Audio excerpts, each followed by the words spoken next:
સુરતમાં વ્યાજખોરો સામે પોલીસે લાલાક કરી હોવા છતાં હજુ પણ અનેક વ્યાજખોરોના આતંક સામે આવી રહ્યો છે। ત્યારે વગર લાયસન્સે વ્યાજ રૂપિયા આપનાર વધુ 2 વ્યાજખોરોને અલથાણ પોલીસે ઝડપી પાડ્યા। અલથાણ પોલીસ મથક વિસ્તારમાં આકાશ echo point Althan Bhimrad road ખાતે રહેતા ફરિયાદી અલથાણ પોલીસ મથકે પહોંચી જણાવ્યું છે।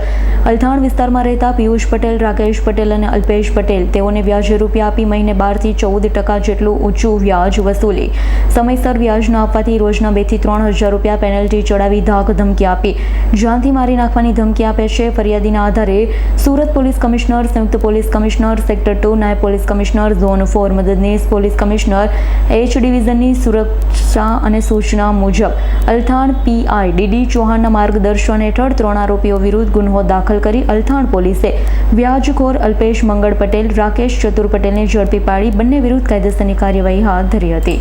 Bureau report S9 news Surat. અમારી તમામ માહિતીથી અપડેટ રહેવા માટે જોડાયેલા રહો S9 ન્યૂઝ સાથે।